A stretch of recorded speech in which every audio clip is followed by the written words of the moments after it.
Hello, and welcome to the How to Exit podcast, where we introduce you to a world of small to medium business acquisitions and mergers. We interview business owners, industry leaders, authors, mentors, and other influencers with the sole intent to share with you what it looks like to buy or sell a business. Let's get rolling.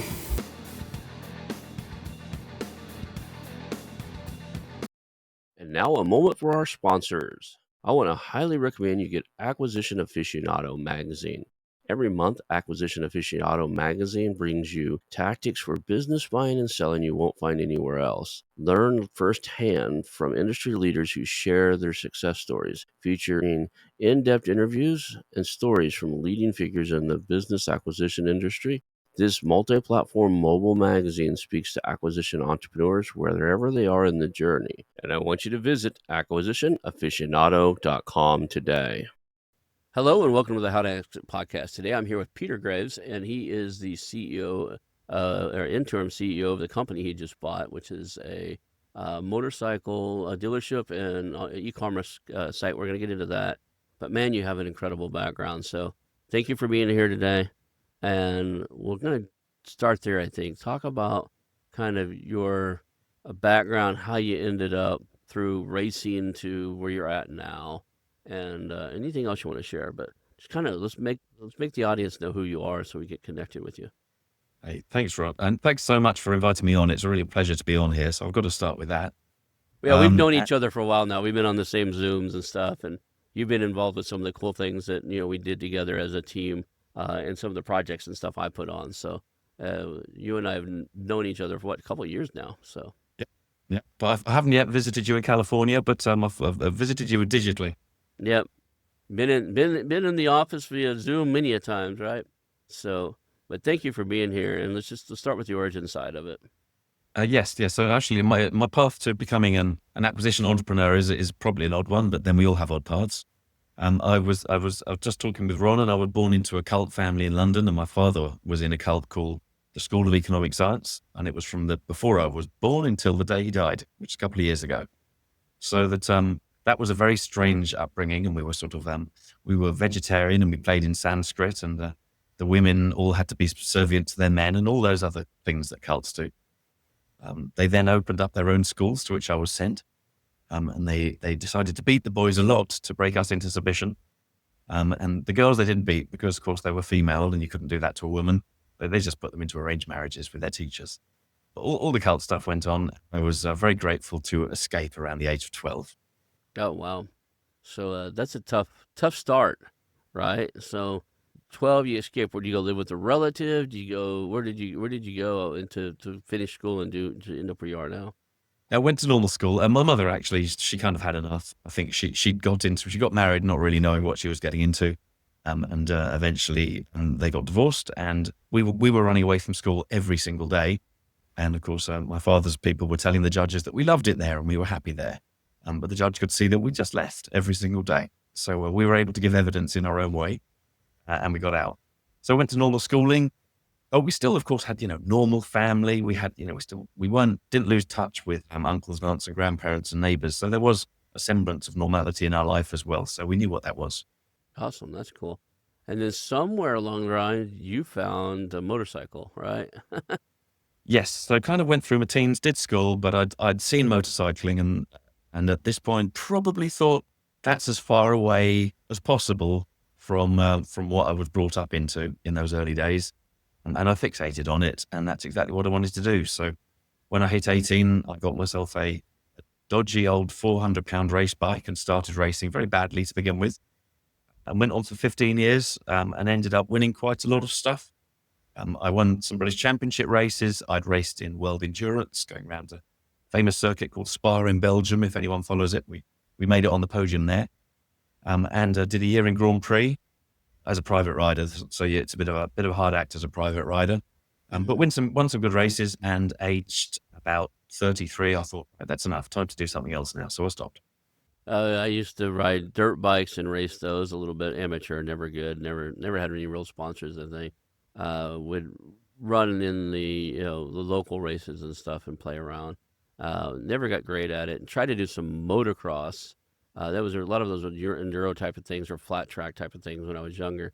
Tried to get into the motocross scene and kept hurting myself. So around my 30s, I was like, yeah, I've broken enough bones. I think I broke my ribs and my right arm twice in a single year in 3 different wrecks.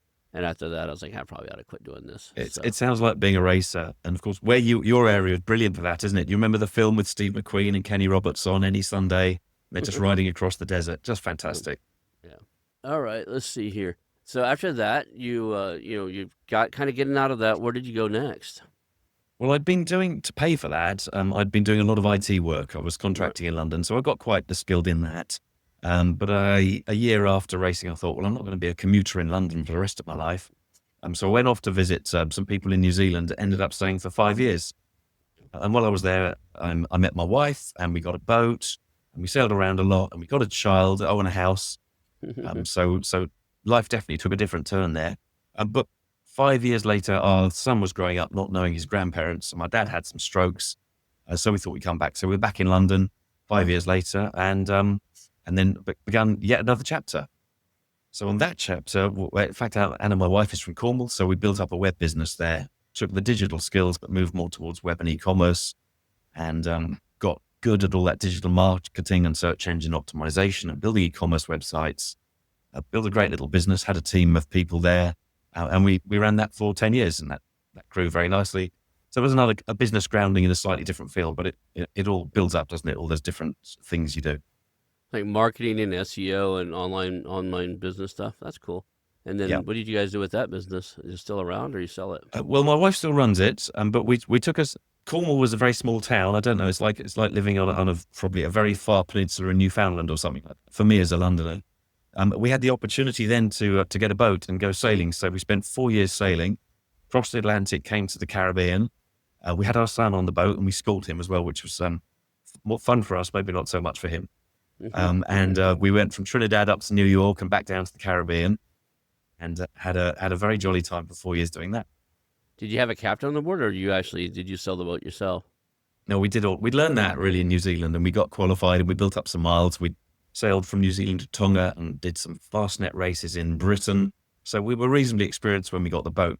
But I have to say, when you leave the Canary Islands to cross the Atlantic out into the blue yonder, and it's a one-way trip because everything's going that way, the wind's going that way, and you're not coming back when you leave.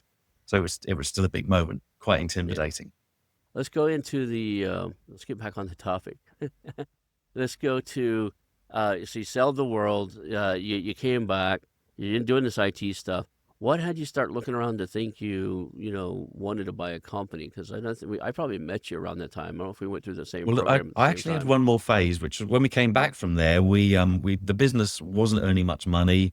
The father was in poor health, and our son just wanted to go to school. He had enough of being schooled by us, and I actually wanted to get back to London. So it meant I had to go and get a job. So I spent a few years in 2 corporate roles, and I ended up as vice president of e-commerce. So I did the full-on corporate thing for 6 years, Okay. and that got us back into society. We got back on the ladder. And then after that, I thought, right, we need to go back to doing our own thing. And I knew the guys that were, buying and selling the businesses. And I'd been sort of in this very office-bound IT jobs for a while. And I thought, this will suit me better. I'll be out and about again. I'll be more entrepreneurial, doing my own thing. So I launched into it. And that was just over a year ago. And I thought, right, I'm going to commit myself to doing this and see how we can make a go of the whole M&A space, and started that early last year. Okay. And then you did your search. You participated in some of the stuff I did, like the 100-day challenge, where we try to break the nostalgia that, getting deal flow going for everybody. The whole purpose of the 100-day challenge was to do our best in 100 days to talk to 100 business owners. Nobody made it. Some people made it in the 70s. I think one guy made it up into the 80s. But that wasn't the goal. Wasn't like you had to hit 100. The goal was to have a pipeline where if you continued on, there would be you could, if you continued doing what we were doing. Now that you had momentum, every 100 days you'd be talking to 100 business owners. Like sometimes 2 or 3 days. Some days you have days off. But the whole point was to build the momentum. So And you can just walk into a corner shop, can't you, and find the person that owns it and talk about their business. How did you get into it? How are you ever going to get out of it? And you can end up with these fantastic conversations. So I I found that incredibly rewarding. It does, and that becomes part of your natural conversation now with business owners. I mean, I do it constantly whenever I'm at a coffee shop or at, or anything, right? I'm like, okay, what got you into this space? I'm on a retreat down in Mexico on vacation, and the guy starts telling me about all, like, that he's semi-retired now. I was like, cool, how did you retire? Turns out he sold his business. And I might try to get him on the show. I won't say his name or anything, but sold an incredible business him and his brothers built, and now he owns a couple. They bought into and own a couple of other little things going on.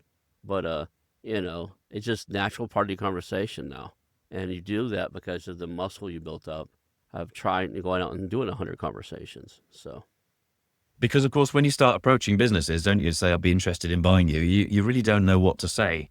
You can say, I'd be interested in buying you, and they give whatever response they're going to give, and you don't really know what to say next. right, That's why those conversations are so useful, because it becomes a natural thing to talk about. yeah, it's like if you try that approach, a lot of times people don't get. Well, I'm not for sale. It's like, okay, if you go in the natural approach, and what we did in the 100-day challenge was just to go, tell me all about your business. How did you build it? Why did you build it? What were your challenges?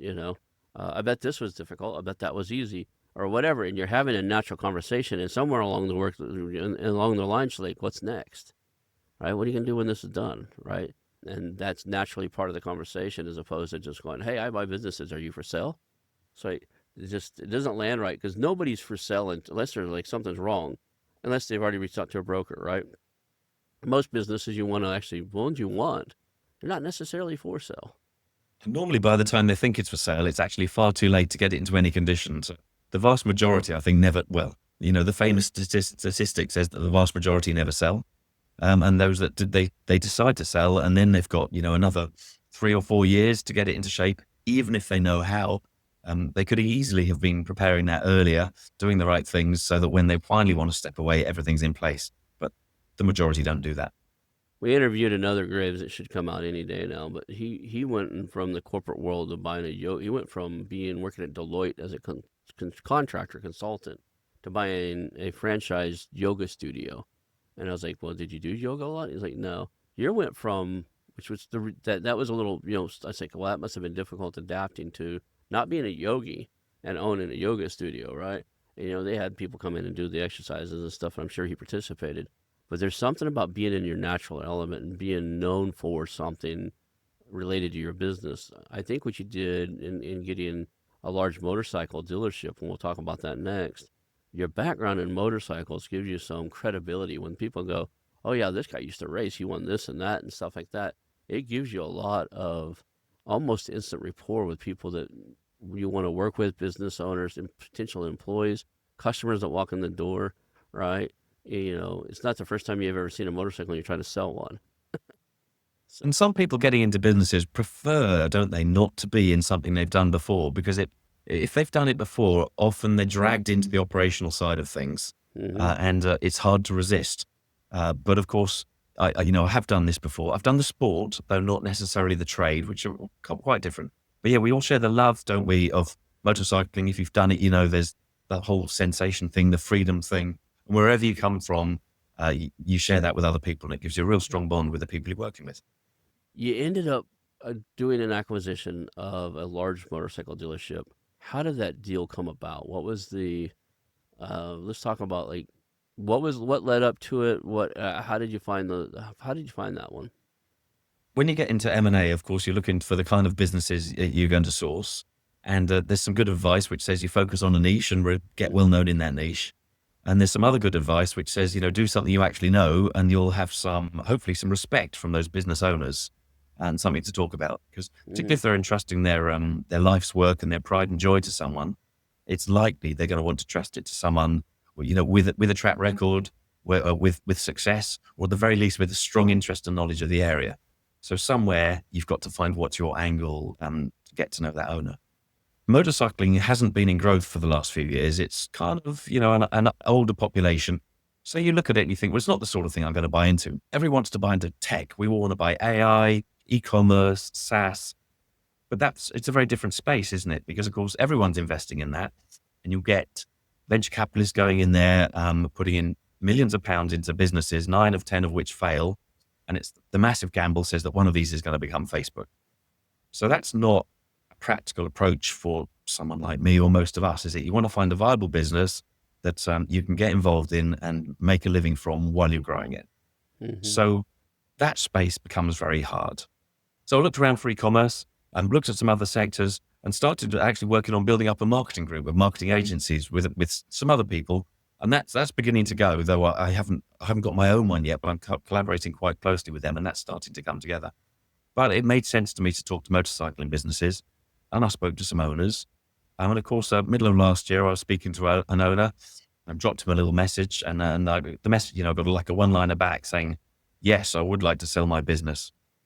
Okay. So we got talking, and so the story began, the long journey of discussions and negotiations until that finally came to pass.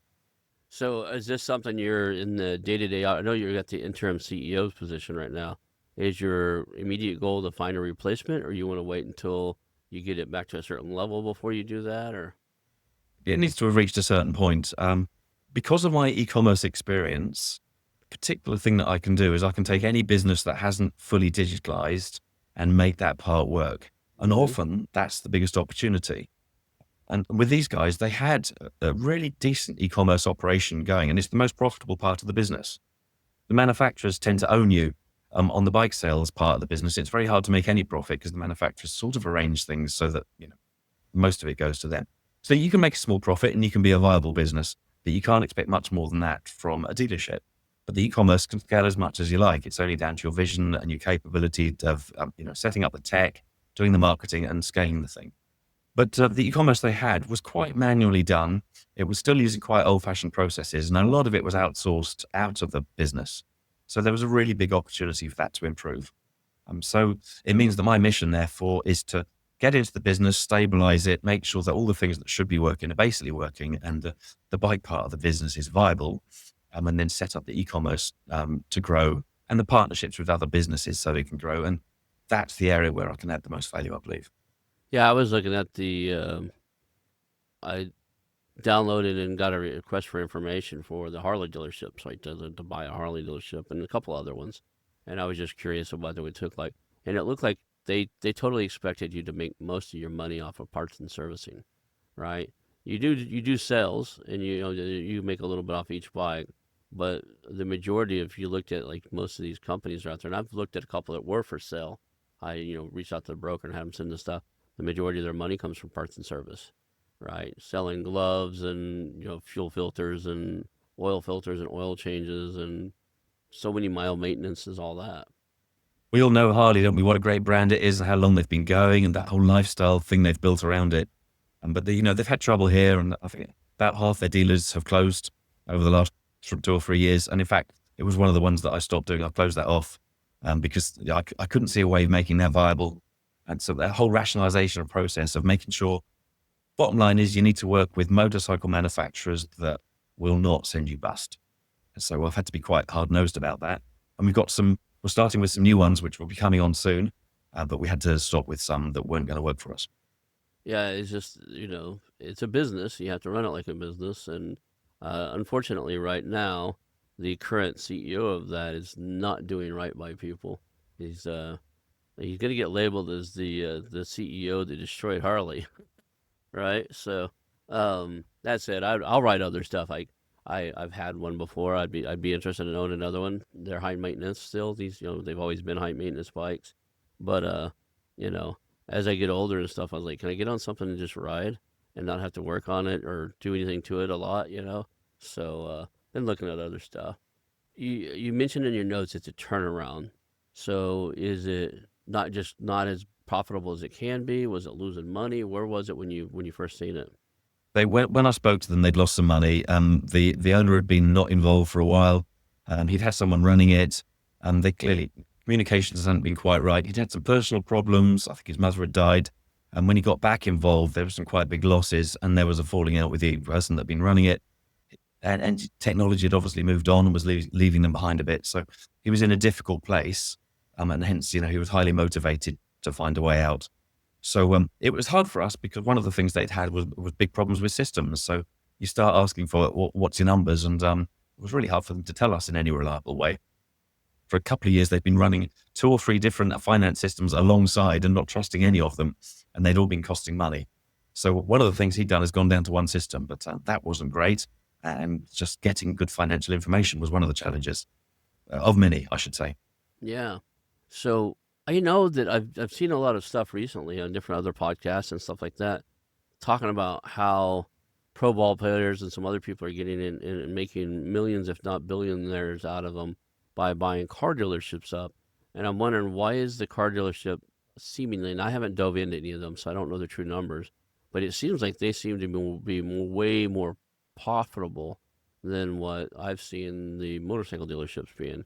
Is that because the manufacturers and the way they do it, or what do you think's causing that? I think it's just much more of a mass market, isn't it? Motorcycling's not been that well marketed, I would say, for the last few years. The motorcycling audience, as we said, is getting a bit older, but the car audience, okay, it's likely to decline with all the global changes that are going on and green movements, but it's still huge. It's still vast, isn't it? So you can be in a car dealership and just turning over tens of thousands of vehicles. And the value of each is high. So I think people put a lot of disposable income into their cars, don't they? And some people put disposable income into the bikes, but it's a smaller market. So we're more Usually your niche. bike's your secondary mode of transportation too. Like for a while there, all I had was my bike, but for most of the time, I ended up having to sell my. I moved to Hawaii, and it has storms there where it'll rain so hard you can't see your hand in front of your face, and then I couldn't get anywhere because you can't ride a bike in that. It's really dangerous to ride a bike in super heavy rain anyway. Just because the hydroplaning is not in a car. A hydroplane, you slide a little bit, and you're like, woo, that's fun. In a bike, you do that, you're liable to be chewing on pavement for a while. So you don't want to do that often. And the roads there were grooved to let the rain off the road. So even when you're riding along casual and it's not raining, it's kind of miserable because it's like you're on this vibrating thing all the time. Your car is pretty good at absorbing it. That Harley wasn't. It's like everywhere I went on all the roads that cut across the island, it was just like riding on just vibrating just the whole time, and it wasn't that fun. I got 3 or 4 tickets too for the traffic was so horrible there. I was cutting traffic, and that's not allowed there. Or riding in the mopeds could ride in the bicycle lane. They'd let them get away with that. So I'd be riding down the motorcycle lane, with my motorcycle right down the bicycle lane, and they didn't like that much. So, but it'd be bumper to bumper. Take you, the island's only 26 miles or 30 miles, round, diameter, but it might take you 3 hours to get somewhere because it's bumper to bumper, right? It That should be a quick. Well, again, on your bike, it should be quicker, right? You should be able to get around. But if you're not allowed to pass the cars, split lanes, then it ruins the fun, rather, doesn't it, on the road? I tell you, I was in Mexico, and it's scary down there. I was in Mexico for 4 days, and I had I was on a retreat most of the 4 days, but on the way to the retreat was 45 miles or so, 45-minute drive from the airport, and I didn't have to drive it because we had private security pick us up and stuff. It was a pretty luxury thing, and the driving along, watching the motorcycles there. They'd have grandma on the back or something, and they'd be riding 3 people deep on on a motorcycle, and they're splitting lanes coming across us while we're going 40 miles an hour, 50 miles an hour on the highway. I don't know what 70 kilometers is, but it didn't feel like 60 or 70 here. So whatever 70 miles kilometers an hour was, that's what we were driving on these roads. But yet you got nothing. They're not wearing helmets. Some of these motorcycles look handmade, homemade. It was impressive to see. And then we got into these little villages, and people were riding dirt bikes and four-wheelers and golf carts around, like as not just like just to get around, like as means of transportation, right? You could tell that's what they were driving to work. There's plenty of parts of the world, aren't there, where you can see people riding on a motorcycle, as you say, with a family of 3 or 4, maybe hmm with a pile of straw bales on the back, and if you're lucky, they might even have a goat strapped on the back. I haven't seen that down there, but it was still pretty impressive to see how well they used the motorcycles and stuff. And there's one guy, he come flying by on a wheelie, right? And I thought, oh, he's gonna ticket because we just passed a cop. I seen him fly past a cop on that wheelie, and they didn't do a thing, they didn't bother, right? And the cops down there are serious. They have ARs, like they're wearing fully automatic or semi-automatic rifles, in military uniforms down there. It wasn't like our local cop has a little pistol on his side and says, "Stop, give you a ticket." I don't think you'd want to tick one of those guys off, but they didn't blink an eye. They just kind of looked up and like, whatever. All right, gonna hurt himself. He wasn't hurting. There was nobody else on the road at that time in the day. It was just him going down the road. So let's go back to what is the what do you think the timeline is? Like you've got this, you got some turnaround to do. You think this is something you're gonna own your whole life? Is this something you're gonna grow and add on to and kind of do the roll up strategy where you bolt on things to it? Yeah. What's your current? I know it changes over time, but what do you think your current plan is? But definitely starting from the point of view of being an acquisition entrepreneur rather than a lifelong motorcycle dealer. So it's all about, building it and being able to exit it later on. And I didn't talk about this much yet, but while I was on the journey, towards this, I ended up partnering up with Rob Richmond and Yep. his synergy groups, which means that we've got a whole structure here now for building groups of companies and some really, really good people involved. So when I started talking to this company, I needed to bring different people in, and I needed to understand the potential deal better. And I brought in Rob, and the financials needed to be picked apart. I brought in Steve Rumsey's another, a great CFO, and Mm-hmm. I brought the systems had all sorts of problems, and I brought in Rick Wilson, who's another one of the team. And finally, we needed to buy a property, and we brought in a property guy that was able to unlock that part of the deal. And so I ended up building a team of 5. So now between that and the synergy groups concept, we have a really strong platform that we can build things on. So we can acquire other companies, and we have one that's just about to be announced that's been worked on in a very closely related space, and we have opportunities in the whole of not just motorcycling, but anything around e-commerce or related engineering disciplines, and or yeah, and sorry, let me say that again, around automotive and motorcycling and related engineering disciplines, or entirely separately around e-commerce and logistics, because, that's half of our business. So we have opportunities to synergistically acquire companies in both directions. So we're looking at both at the moment. Yeah, there's all kinds of other stuff you can do too. I mean, in the same realm of, street bikes, there's dirt bikes, there's four wheelers, there's, other type of all terrain vehicles. There's, watercraft. I mean, if you ever wanted to get into the jet ski, I don't know what you have there in Europe. Do you have lakes and stuff you guys take jet skis out on and that type of stuff? Always, yes. And Yeah. those sort of businesses can be very synergistic, can't they? One of the things we'll be doing with this we'll be moving property for the main business. There's a Mm-hmm. rented building over in Cardiff, which is the capital city of Wales, but we're Mm-hmm. based in Swansea, which is kind of the second city of Wales. And we'll be moving buildings. We're looking at something even larger and more interesting than what we have, and build this house as a destination with multiple retailers in there, different sorts of businesses. And that would be the place you could bring in the marine, you bring in activity centres, definitely cafes, Yeah. make it a destination that the whole city wants to come to. Yeah, I've seen some of these kind of like where they have the motorsport, just called it motorsport center, and you walk in and they've got motorcycles and four wheelers and street bikes and different 2 or 3 different brands of each. They might have here in the United States they have Yamaha and Suzuki and Honda and maybe even Ducati. Harleys are never usually in them because those are so unique here that I mean they kind of have to. I don't know that Harley in the United States allows themselves to be in other stuff. And then now I've seen a lot of these places, they have at least one that's some form of electric. Have you seen that already? Do you guys have electric bikes and electric We have some ATVs? smaller electric bikes, but in our part of the country, there's not much enthusiasm for them yet. So I think if we were near the city and there were lots of, bus lanes and bike lanes and Hmm. more traffic jams, there would be a great demand for it. But where we are in Wales, we're near some of the biggest hills in the UK, miles of forest with off roads and just open roads and beautiful roads. So we're kind of in a part of the country where I don't think people feel the need to go electric yet, despite maybe they should. But if they're, like us, a diehard biker, they currently still like an engine.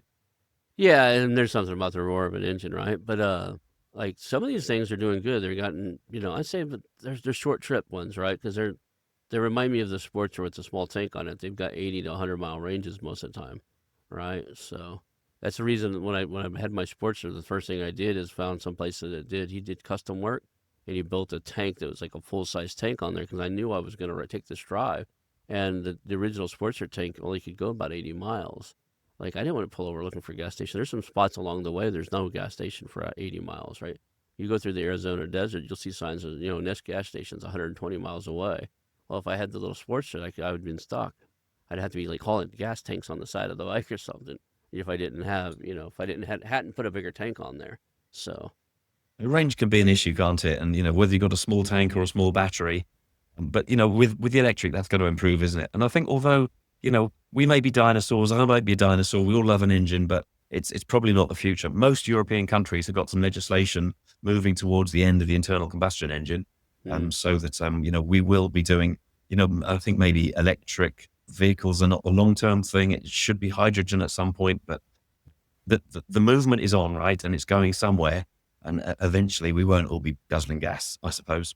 And I tell you, the electric motors just have so much more torque. It's insane. I have a contact. He has the Tesla Plaid, and I got to be the passenger in it. And he put it in ludicrous mode.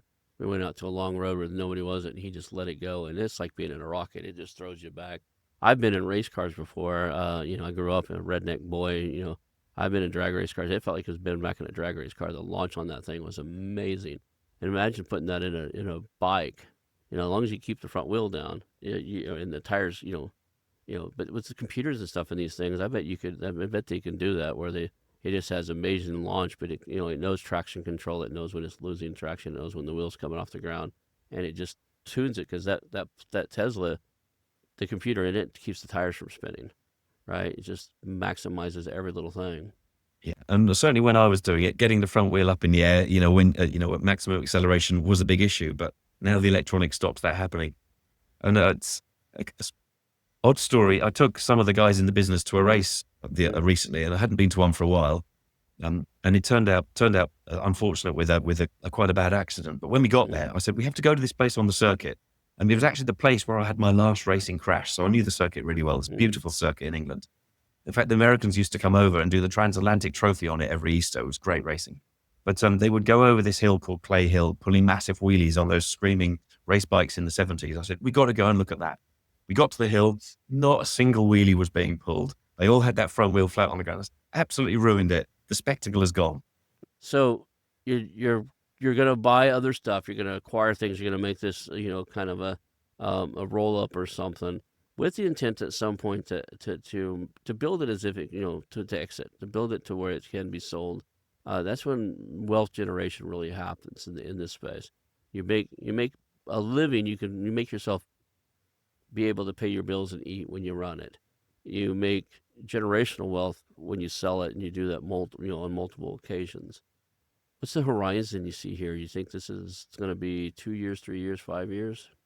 Certainly in that range, yes. Yeah. And with work going on the marketing group as well. And there's a group also of ERP companies coming together nicely now, and some in kind of solar. So there's some really interesting groups of companies coming out of our group, all of which will have, the way it works, obviously, but it's worth telling people, isn't it? If you look at any one of these companies, you try and sell it when you want to retire. If you're lucky, you may get 2, 3, or maybe even 4 times its EBIT as its sale price. When you can get that group to a certain level of EBIT, which with enough companies in there, and you get past a combined profit of say 5 or 10 million, the whole thing changes completely, and your valuation can be sort of 6 to 10 times, depending on what sector you're in. So that really the play is, even if each of the businesses doesn't expand, you bring them together and their value increases. But if you bring together good businesses and help them work together synergistically, they will expand as well. So each owner can come into this group, and they can get their business to the point where it's actually an attractive sale of value, which they normally won't on their own, is the truth of the matter. But this allows them to get to that point and then to exit with a whole exit process set up, and in a collaborative journey with the other owners, so that everyone gets the exit they want. So that's the long play. I think we actually have a window here right now that is going to, just like anything else, I think here in the United States especially, probably will bleed over to where you're at in the other side of on the other side of the big old pond, the one you've sailed across.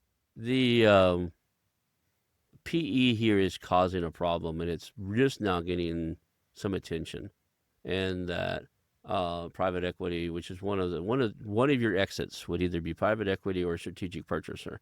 So basically, either another big dealership will buy you at the end of this journey, or you can sell to private equity. I honestly think here in the United States, maybe in a year, maybe in 3 or 4 years, but fairly soon, in the next 4 to 5 years, are going to become heavily regulated.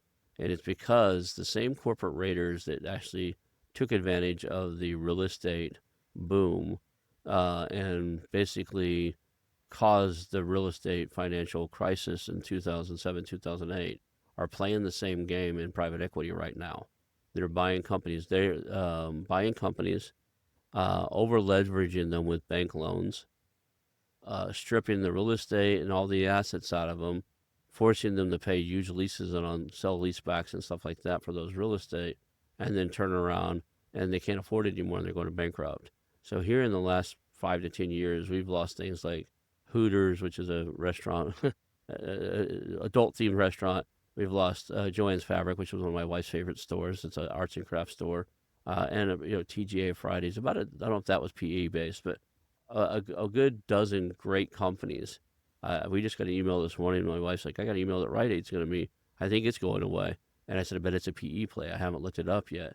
But you can't continue to do this without starting to get more rules and more laws put in place in it. So I wonder if it'll be treated the same though. The reason why I ask is obviously if the way it went with the banking crisis, a lot of it was based around personal savings, wasn't it, and people's mortgages, their houses, and it was it was like Freddie Mac and Fannie Mae or something, the American one, yeah, and Lehman Brothers. And when they all went, it affected millions of people potentially losing their houses, and it really affects the mass of the population, doesn't it? But I think when a business goes bust, it affects the employees of the business and the owners of the business, but actually other businesses just come in to fill its place. And so there's a kind of a case to be made, isn't there, that it's all right for a business to go bust because then a better one will come in and fill that gap. Unless it's so large that it starts causing sort of a knock-on effect through the population. I don't know the answer. I'm just speculating out these loud. guys are taking $100 million to $1 billion companies though, and overburdening them with debt, strapping them down with all kinds of debt, forcing them into bankruptcy, and leaving the banks holding the bill, right? And those banks are the ones that are also paying. They've got their own lobbyists, right? They got their own, uh, and it's causing it's a dual effect right now. One of the biggest money making things that's happening in the United States is what's called private banking. It's basically when you become so high risk as a business that the banks will no longer lend you money. These PE firms are starting to lend it out at high risk loans, and they're killing it doing it. So that's the kind of life cycle of, one of these things failing is they sell at an overpriced overvaluation to a PE firm, and they're sitting on, say, multiple locations of real estate. The real estate is valuable here right now. So the PE firm says, like, hey, let's sell that real estate over. I'll even give you more money if you sell the real estate to me. I'll place it in my real estate investment trust, and I'll give you, this on the real estate. Now you got a lease, right? And this whole thing cascades up to where they have a lease. They're paying for extra lease, extra debt, extra, warehousing and stuff because they used to own their warehouses. All that stuff adds up, and then the economy shifts a little bit, and they can't afford all these payments. And they're like, well, I guess you have to go bankrupt. But all this, the PE firm's safe because they've stripped all the equity and all these other valuations. All their other little entities have all this stuff, and if the company itself goes bankrupt, they're fine. The bank's the one holding the bill because they only have 25% of their money, and the bank finance 70% of it, 75%. Yeah, I guess it's a kind of fraud on the bank eventually, isn't it? And the banks have enough clout to get laws changed. So Yeah. I take your side. If banks are losing out heavily, then eventually the laws will probably come in. So that's what happened. Basically you can, I used to tell all the time that in the real estate world, these real estate investors, they come up with a new way to make money. I said, yeah. And sometimes I owned the RIA for a while. They would come to me, it's like, I'm going to do X, Y, and Z. I said, yeah, if that ever catches on, that'll work until this first time that happens to some senator's son or some, whatever, and you get a little cloud about it. And then it's going to be a law passed. You can't do it anymore. Right. And like you can't go around being predatory and not have problems caused. And that's what's going on right now. It's a very predatory thing happening here. But that may be the PE world, right? But you don't have to go that way, do you? Right. There's multiple ways of exiting a business, and there's other really creative and interesting ways. Hero, obviously, management buyouts always been an effective thing, and of course, it means you end up business has a natural management team. Employee ownership trusts are really popular over here and really good for tax. But then with a couple of our groups are right now working on listings and secondary market listings. It doesn't need to be as big and complex as an IPO. But it's a brilliant way of helping a business to grow. So all of these present really good options to business owners for their future. And that would solve the private equity firm, right? If you get to the point where nobody wants to sell their private equity because they're playing dirty tricks, and there's other alternatives, then all of a sudden they either have to change their ways or they're not gonna get these things sold, right? They're not going to be a market to where they can purchase things, right? There's always it's seductive, I think, for a business owner, isn't it? The particularly small business owner think they're going to sell it like they sold their house, and they're just going to decide to sell it one day, give it to an agent. Someone's going to give them $1 million, and they're going to go off and spend the rest of their days on a boat. Of course, in reality, that doesn't happen, does it? A business sale is more complex because a business can so easily fail having been sold. So people will very rarely give you the money up front. You get into complex deals, you get into deferred payments, you get into all sorts of interesting arrangements, which can give the owner the value they want in the long term, but not expose the buyer to risk. But what happens is that the business owner's not really interested in that. So I just want my money. Don't do all this fancy stuff. So if PE comes along and says, hey, we'll just give you the money, they're going to jump at it, aren't they? And, Yeah. the future be damned. However that business is going to get milked and destroyed is no longer my problem because I've got my million and I'm on the boat. There'll be some people like that. There's always those people, and I've seen more often than not here. I've seen especially the small to medium businesses, the legacy and the legit, it's basically a safe pair of hands for the business. Often becomes probably 2 or 3 times, 50, 60, 70% of the time is more interesting and more important to that owner than the actual monetary values. After interviewing 300 people, I've actually asked many times who was the highest bidder, the one that got the company. And there's like not normally. It's the one that the owner felt safest. Usually the bids are pretty close, they would say, within a few hundred thousand, within $100,000 or $200,000 of each other. But it wasn't the highest and best. They got the offer. It was the ones that the owner trusted the most, the one that the owner believed that would take the best care of their customers and employees. They would trade that over a few hundred grand. Not everybody. There's some. I think their lines drawn, especially in the United States and maybe there too, is when you have more than 2 to 3 owners, you're starting to have a cap table. Then it's all about the money because you got to appease 4 people and somebody's going to be a holdout, right? But if you're a single operator, mom and pop, a lot of times it's just who's going to be the safest person, right? That motorcycle dealership, he's seen you as a safe pair of hands. You really did because you've been in the space, you know the space. I would imagine, you know, if somebody offered him just a few more dollars than what you could come up with, he would say, and they came from engineering or something else. He's like, no, this thing's in danger. I'm gonna give it to the motorcycle guy. It can be a bit of self-interest as well, I think. If it's in a safe pair of hands, presumably, yes, your local reputation has a better Mm-hmm. chance of staying intact. If you've got deferred payments, you feel you've got a better chance of receiving them. So I think, yeah, you can see why just the biggest cash offer may not necessarily be the one you jump for, right? Yeah. And I know Rob and Rod Richardson, and I know what he's doing in the Synergy Group a little bit. But are you participating in some of the other, like the marketing thing? Are you going to be a part owner of some of the marketing things if you go through that route, or? Yeah. Okay. I had my own digital marketing agency. It makes sense for me to do that. Right. And the weird thing is, isn't it? We have a business which is 50% e-commerce. It's almost a marketing company. So sometimes you wonder which side of the fence it should go. Should it be a marketing company or should it be an automotive company? So it's an interesting space because there's a lot of technology in both areas, and some of it is integrated between the marketing and the automotive side. Almost all businesses should be a marketing and sales company, and the product is, in your case, is a motorcycle. The product in another case might be, I'm writing a software app, and product for there. I should be a marketing and sales agency. The product is an app, right? It could be almost any business that they're really focused on. How do I run the business? Is the business the product? Whether it's cars or motorcycles or widgets, that's definitely a part of it. But you can make the best widget in the world, and if you can't market it and sell it, you can't drive numbers. Nobody's going to know, and you're not going to pay your next. You're not going to keep the lights on. One of the things we're doing, Ron, is in terms of our operational strategy, we really needed to sort it out, the back end systems, and make sure that all our financials worked properly, and the operational side ran smoothly. We really needed to renew the e-commerce and get that working. There's a whole piece for us about building out more e-commerce products so that we can list more products faster from different manufacturers and different suppliers. And we're building out an AI-based workflow for that.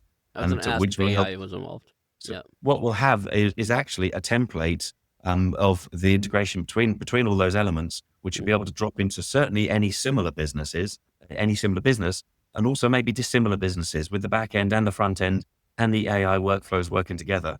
So a big part of our play should be to, again, to acquire similar businesses that need that digitization and then drop the template in and reapply it to them. And that's, I think, where we can probably add the most value for the owners of those businesses. Yeah, I've spent the last 4 weeks writing code again. I haven't wrote code in 20 years, and using AI and using AI tools to help me write code. I'm in 4 weeks, 5 weeks, I've written over 18,000 lines of code. So if, I don't know if you've ever been in the IT world, you know that that's not, on a one man shop. That's a little bit of code, and it's all because of what the possibilities are with this stuff now. I think there's a possibility in the near future to where you can have AI out there, not just and I'm playing with all these different tools, but as a marketing agency, I could create a product. I can give my AI now a picture of a product and say, write a product description of it. And then I can say, here's my 5 competitors. Go dig through their reviews and tell me what are the customers missing on that. And then if I have it fixed in mind, highlight that as part of my product description, right? Differentiate myself by being the positive of what everybody else is having a problem with. And AI can almost track that in real time. You need to have a tool that crawls and watches those customer reviews, watches the different things, and watches the markets. What are people talking about? What do they want? How are they using the product? All this stuff that takes a lot of man hours to do. I'm a marketing nerd. I have an MBA in marketing, right? That said, all this stuff that takes many of people and man hours to do when I was doing this 15, 20 years ago, click tracking on the e-commerce site, what's the path they took through a website? I actually helped build some software a long time ago back in PHP that I could actually see somebody where they entered the website, what was the path they got to the product, and when they sold it, how many clicks did it take to get that? And then I would track all the products on our sites because I had a few e-commerce sites. How can I get the key products that are the highest sold in front of people in less clicks? Because they shouldn't take 9 clicks to get something if it's my number 2 product on the site, right? So we could track this stuff. All that could be done in real time now, where it took us a long time to write code, and we'd have to always review these statistics and web analytics and all this other stuff. Not only could it do that in real time, it could do A/B tests between descriptions once it got there. It's insane what's capable now. And then basically, it's like, how do you manage it all? How do you put it to something that like, get something out there that's working using AI? Because AI is changing so fast. By the time you get it done, you're like, oh, I'm going to add this to it too now that I can have this other thing going. Yeah, no, you're talking about my bread and butter on, and it's fantastic, isn't it? Whether Yeah. whether you're using the sentiment analysis tools on your social media and creating alerts for the business when they need to act, or whether you're tracking user behavior and then using that to personalize it.